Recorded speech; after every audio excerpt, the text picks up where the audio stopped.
গৌৰৱ গগৈ পাকিস্তানলৈ গৈছিল স্বীকাৰ কৰিছে গৌৰৱ গগৈ কিন্তু কিয় গৈছিল কেতিয়া গৈছিল 11 চনত প্ৰায় 1 বছৰ কাৰণে মোৰ পত্নী সেই সময়ত এটা আন্তঃৰাষ্ট্ৰীয় NGO প্ৰজেক্টত কাম কৰি আছিল যাৰ ফলত তাই 1 বছৰ তেওঁ 1 বছৰ পাকিস্তানত আছিল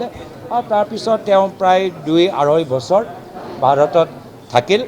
আৰু নিজৰ কামখিনি কৰিলে আৰু 2015 চনৰ পিছত তেওঁ এটা নতুন NGOত তেওঁ চাকৰি পালে আৰু মইতো তেওঁ 2010 চনৰ পৰা চিনি পাওঁ ময়ো এবাৰ সাংসদ নথকা সময়ত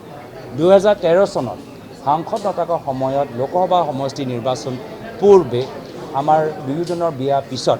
আমিও এটা ব্যক্তিগত আমি পাৰ্সোনাল ট্ৰিপ আমি পাকিস্তানলৈ গ'লোঁ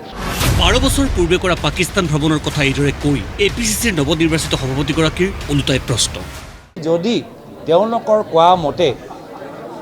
কিছু গেৰ কানুনী কাম কিছু ইলিগেল কাম যদি কৰা গৈছে তো প্ৰায় 12 বছৰ কেন্দ্ৰৰ চৰকাৰ মনে মনে চুপচাপ কিয় আছে 12 বছৰ চৰকাৰ কিয় কি কৰি আছে CID CBI কি কৰি আছে যদি কিবা অপৰাধ তেওঁলোকৰ কোৱা মতে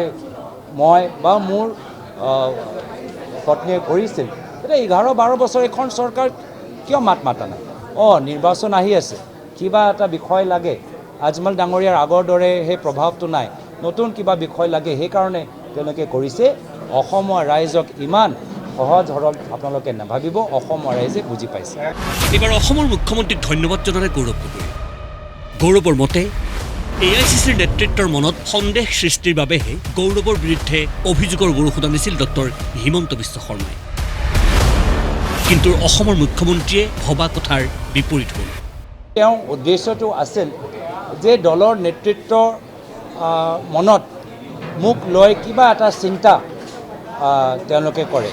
বা কিবা মোক লৈ কিবা এটা তেওঁলোকৰ দুদুৰ মুদুৰ হৈ থাকে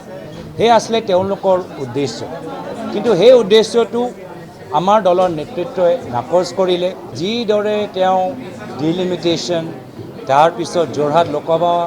নিৰ্বাচনৰ মাজত যিদৰে প্ৰচাৰ কৰিলে আৰু যিদৰে যোৱা 3-4 মাহৰ ভিতৰত যিদৰে মোৰ ওপৰত ব্যক্তিগতভাৱে আবুল তাবুল কথাবোৰ ননচেন্স ৰিডিকুলাছ কথাবোৰ কৈ আছে মোক এনেকুৱা উঠাই দিলে যে এতিয়া আমাৰ দলৰ নেতৃত্ব ভাবে যে মই ৰাষ্ট্ৰীয় ৰাজনীতিত নহয় আমাৰ অসমৰ ৰাজনীতিটো মই কিবা এটা সক্ৰিয় ভূমিকা গ্ৰহণ কৰিব পাৰিম তো এই চিন্তাধাৰা আমাৰ দলৰ নেতৃত্ব সোমোৱাৰ বাবে মই এইটো মুখ্যমন্ত্ৰী হিমন্ত বিশ্ব শৰ্মা ডাঙৰীয়াকে ধন্যবাদ দিবলৈ বিচাৰোঁ ডক্টৰ হিমন্ত বিশ্ব শৰ্মাই কৈছিল ভাৰতত থাকিব নোৱাৰা অৱস্থা হ'ব গৌৰৱ গগৈৰ পত্নীৰ এতিয়া গৌৰৱ গগৈ প্ৰত্যুত্তৰ তেওঁ কোৱা মতে যদি মোৰ পত্নীৰ পাছপৰ্ট যাব তেওঁলোকৰ অহা বছৰ চৰকাৰে যাব তো তেওঁ নিজে চিন্তা কৰক তেওঁলোকৰ কাৰণে বেছি গুৰুত্বপূৰ্ণ কি মোৰ পত্নীৰ পাছপৰ্ট নে নিজৰ চৰকাৰ চকী গৈ আছে মই কৈ আছোঁ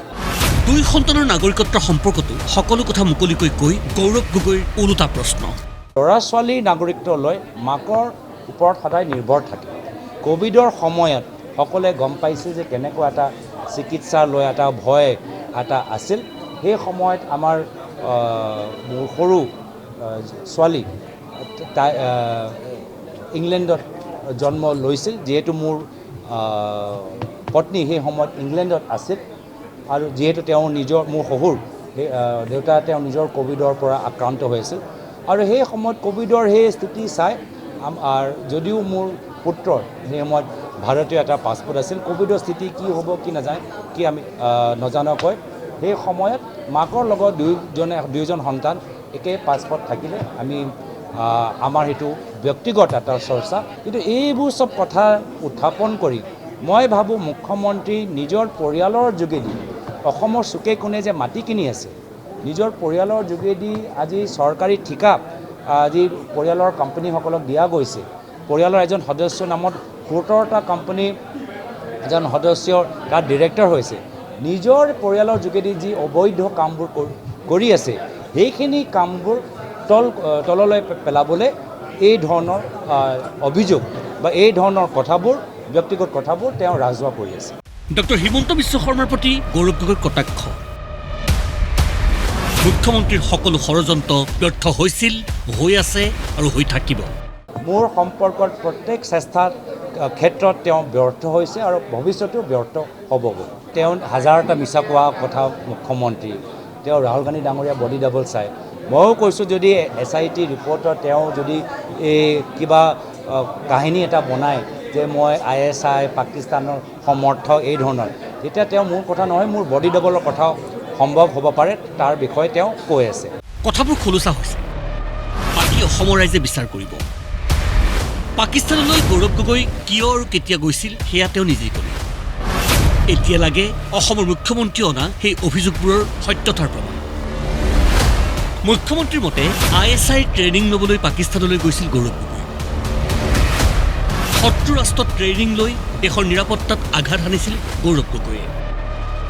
এবাৰ নহয়, দুবাৰ নহয়, ৰহস্যজনকভাৱে বহুবাৰ পাকিস্তানলৈ গৈছিল গৌৰৱ গগৈ। আৰু গৌৰৱ গগৈৰ মতে পত্নীক সাক্ষাতৰ বাবেহে সাংসদ হোৱাৰ পূৰ্বে সকলো নিয়ম নীতিৰ মাজেৰে এবাৰ পাকিস্তানলৈ তেওঁ গৈছিল। অসমৰ জনতাই এতিয়া প্ৰশ্ন কৰিছে, কোন মিছলীয়া, গৌৰৱ গগৈ নে হিমন্ত বিশ্ব শৰ্মা? ব্যুৰো ৰিপৰ্ট, প্ৰতিদিন টাইম।